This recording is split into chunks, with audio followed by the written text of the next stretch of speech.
Aerator ব্যবহারের পর আপনি এখানে অক্সিজেন জনিত কোনো সমস্যা কি বোধ করছেন আর? না, আসলে এই এয়ারটল লাগানোর আগে আকাশ যদি কোনো কারণে যদি আকাশ দেখা যাচ্ছিল যে মেঘাচ্ছন্ন বা একদিন দুই দিন যদি মনে করেন সূর্যের আলো না থাকতো, প্রতিদিন মনে করেন রাত্রে এবং সকালে দেখতাম প্রচুর পরিমাণ মাছ ভেসে উঠতো এবং অনেক মাছ মারা যেত আর কি।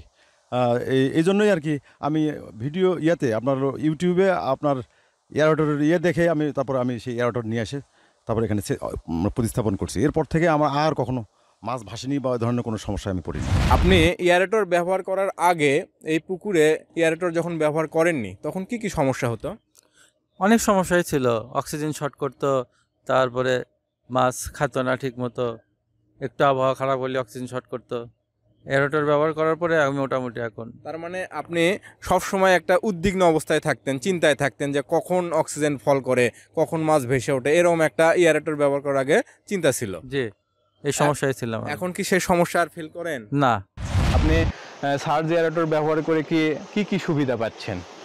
এখানে সুবিধা, মাছ জাগে না, মাছ ভালো খায়, মানে মাছ অক্সিজেন সরবরাহ ভালো পায়, অক্সিজেন ভালো পাচ্ছে, তারপরে মাছের ভেসে ওঠে না মাছ না? আপনার নাই। সকালবেলা অথবা যে সন্ধ্যাবেলা অথবা ভোর রাতের দিকে মাছ ভেসে উঠতেছিল আগে এয়ারেটর ব্যবহার করার আগে, কিন্তু এই এয়ারেটর যখন থেকে ব্যবহার করেন তখন থেকে আর এই মাছ ভেসে আর ওঠে না। আপনার এয়ারেটর ব্যবহার করার পরে যে অ্যামোনিয়া গ্যাস অথবা হাইড্রোজেন সালফাইড যে গ্যাসগুলো সমস্যা হতো আগে, সেগুলো সমস্যা নেই। সেগুলো সমস্যা নাই। পুকুরে আপনি এয়ারেটর কেন লাগাইছেন? এয়ারেটর মূলত এখন লাগানো হয় মানে অধিক ঘনত্বে মাছ চাষের জন্য। আগে আমরা যে পুকুরে মাছ চাষ করছি, ধরেন পার শতাংশে 500 থেকে 600 পিস পাবদা, গোলসা 200 থেকে 300 পিস, মাগুর 30 থেকে 35 পিস। এখন সেই একই পুকুরে আমরা প্রতি শতাংশে পাবদা চাষ করতেছি 1500 থেকে 1800, গোলসা দেওয়া আছে 500-র উপরে প্রতি শতাংশে, কিন্তু এটা তারপর মাগুর আছে শতাংশে 10 থেকে 15টা, আর কার্প জাতীয় মাছ এটা তো থাকেই।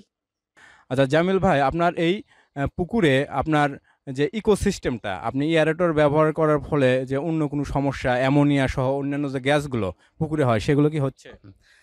আমার পুকুরে আগে যে গ্যাসগুলো ছিল, আগে মানে অনেক সমস্যার সম্মুখীন হতাম, কারণ তখন আমার পানিটা ছিল একবারে বদ্ধ, পানি নড়াচড়ার কোনো সুযোগ ছিল না।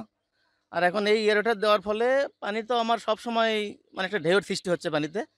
তারপরেও মানে রোদের তাপ পড়ার পরে এই পানিটা মানে আগের যে চেহারা ছিল, আগের যে কালচে কালারটা ছিল, ওই রংটা কিন্তু এখন আর নেই। আচ্ছা, এই পুকুরে এয়ারেটর ব্যবহার করার আগে কি কি সমস্যা হইতো? এয়ারেটর ব্যবহার করার আগে মূলত এখানে সমস্যা ছিল আপনার অক্সিজেনের, যেটা মেন সমস্যা, মানে রাতে হচ্ছে মাছগুলো সব ভেসে উঠতো। তারপর আপনার অ্যামোনিয়ার আর কি হতো, অ্যামোনিয়া গ্যাসের সমস্যা হতো। আর এয়ারেটর ব্যবহার করার ফলে আপনি কি সুফল পাচ্ছেন এখন? এখন আর এই সমস্যা হচ্ছে না। আর আপনার যখন এইরকম সমস্যা প্রায়ই হতো আগে, মানে সকালে অথবা বিকেল অথবা আকাশে মেঘলা থাকলে মেঘ থাকতো, তখন এই মাছ ভেসে উঠতো এবং অনেক মাছ মারা যেত আর কি। মারা যেত। এরকম সমস্যা হলে আপনার 1000-1500 এরকম মাছ মারা যেত। এখন তো আর মাছ মারা যাচ্ছে না।